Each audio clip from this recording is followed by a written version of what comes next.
बिस्मिल्लाहिर्रहमानिर्रहीम। अस्सलाम वालेकुम। आज हम बनाएंगे लजीज कोफ्ते। सबसे पहले हमने चिकन बोनलेस लिए, ये फिर मैंने 2 प्याज लिए, हरी मिर्च, हरा धनिया, पुदीना लिया है, अदरक लिया है। ये सब जो है हमने ये चॉपर में सबसे पहले तो हमने ये जो है चिकन डालनी है। चिकन डाल के मैंने इसको चॉप कर लिया। फिर चॉप करने के बाद ना मैंने हरी मिर्ची और हरा धनिया, प्याज, इनको सबको चॉप किया है अलग। सबसे पहले आप जो है ना ये प्याज लेइएगा, प्याज लेके इसको चॉप करके और इसका पानी रिमूव कर दिएगा। फिर उसके बाद जो है हरी मिर्ची के बीज भी निकाल लिएगा, तो उससे ज़्यादा अच्छा टेस्ट आता है। ये देखें, आपने ये चिकन बोनलेस लिए, ये हमने चिकन बोनलेस डाली। फिर इसके बाद ये मैंने जो है पिसी हुई लाल मिर्ची लिए, कुटी हुई लाल मिर्ची लिए, पिसा हुआ धनिया लिया है और गरम मसाला लिया है, हल्दी, इन सबको जो है मैंने चॉपर में एक ही साथ डाल दिया। फिर उसके बाद मैंने अदरक लहसुन के 2 टेबल स्पून जो है अदरक लहसुन इसके अंदर ऐड किया है। और जो है ये मलाई कोफ्ते स्टाइल के ही बना रही हूँ मैं। फिर मैंने 3 टेबल स्पून जो है फ्रेश क्रीम के लिए, आपके पास फ्रेश क्रीम हो तो वो डाल दें, आपके पास घर की मलाई हो तो वो डाल दें दूध के ऊपर से हटाकर, तो उससे बहुत अच्छे नरम मुलायम कोफ्ते बनते हैं। ये देखें, मैंने चॉप करी हुई प्याज जो है ना वो मैं चॉपर में डाल रही हूँ। मैंने पहले से ही चॉप कर ली थी, फिर रिमूव कर लिया था उसका पानी। फिर अब मैं सारी चीज़ें ना दोबारा आप ये चॉपर के अंदर डालकर फिर एक दफ़ा चला देंगे ना तो ये बहुत अच्छे बनेंगे इनका। ये देखें कितना अच्छा टेस्ट आएगा।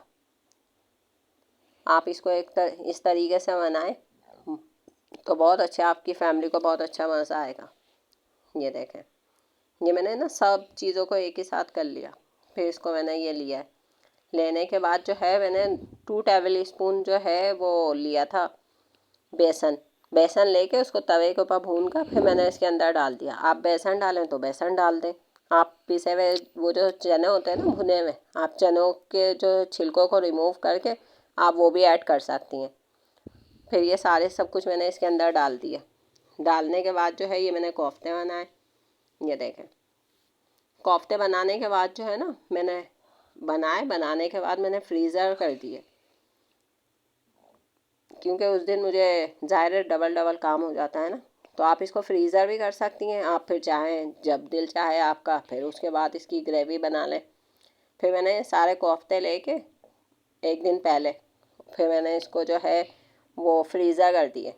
ये देखें, आप इसको इतने सॉफ्ट होते हैं कि चॉपर में जब हम डालेंगे ना, चॉपर में जब सारी चीज़ें आप पीस लेंगे, देखेंगे कितना अच्छा लुक आया इनका।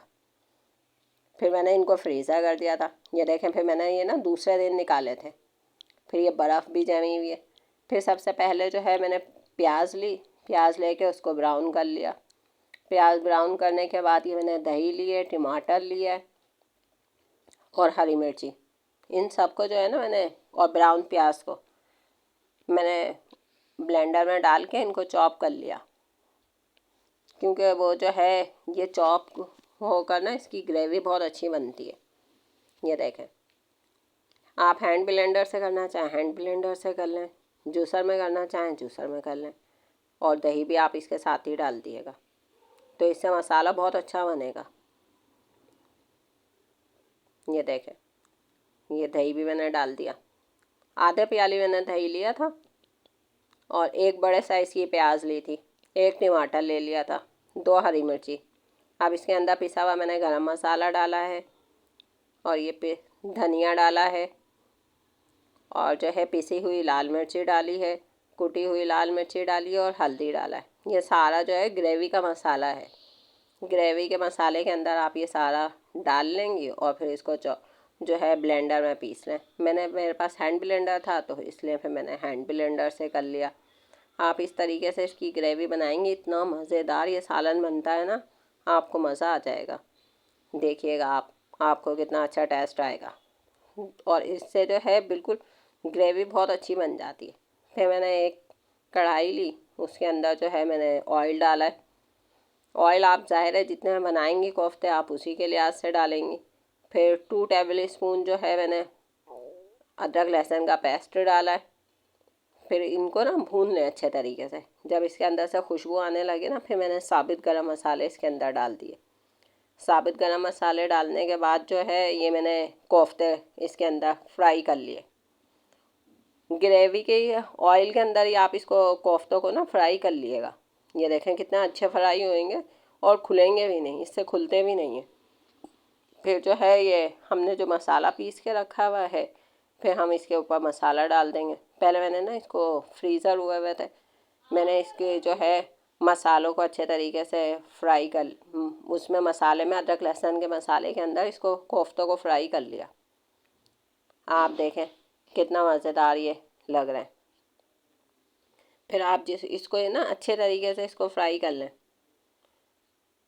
ये देखें तेल को वो अच्छा खासा वो हो गया गरम। फिर उसके बाद मैंने ये कोफ्ते डाले थे।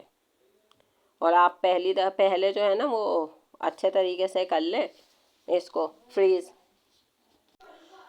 ये देखें मैंने जो है इनको कोफ्तों को पलटना शुरू कर दिया। देखें माशाल्लाह से कितना अच्छे ये जो ये हैं कोफ्ते कितना अच्छे बने हैं। ये ऐसे खुलते भी नहीं है। ये देखें मैंने कोफ्तों को पलटा। ये माशाल्लाह से ये जो है ना चॉपर में हम चॉप करते हैं ना, ये इससे खुलेंगे भी नहीं। ये देखें कितना अच्छा फ्राई होगा। और सबसे अलग बात ये है कि मैं अपने शुक्रिया अदा करना चाहती हूँ अपने व्यूवर्स का, अपने सब्सक्राइबर का, जो मुझे कमेंट्स करते हैं।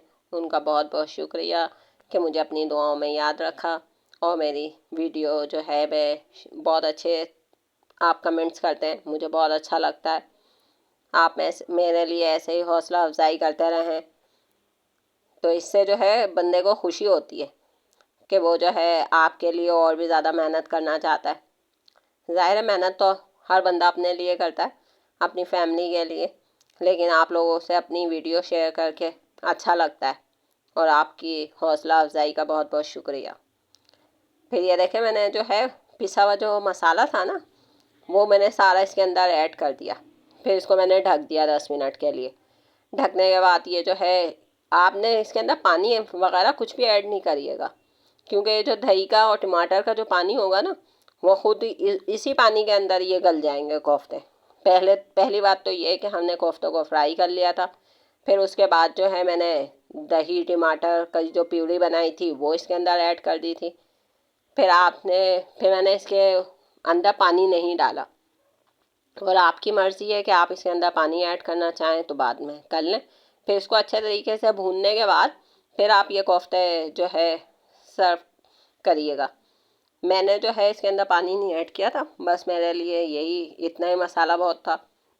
वरना आप जो है पानी इसके अंदर ऐड करके ग्रेवी को पतला करना चाहती हैं तो कर लें। फिर मैंने हरी मिर्ची और हरा धनिया से इसकी गार्निशिंग कर दी। ऊपर से हरा धनिया मैंने डाल दिया और गरम मसाला। ये देखें गरम मसाला जो डालते हैं ना, फिर उसको गरम मसाला डालने के बाद इसको 5 मिनट दम के ऊपर रख दें। उससे बहुत अच्छी, जब आप खोलेंगे ना ये कोफ्ते का पतीला, तो इससे बहुत अच्छा कोफ्तों का लुक आता है। ये देखें इतने अच्छे नरम मुलायम ये कोफ्ते बने थे। आप एक दफ़ा ये ट्राई कीजिएगा और मुझे दुआओं में याद रखिएगा। अल्लाह हाफ़िज़।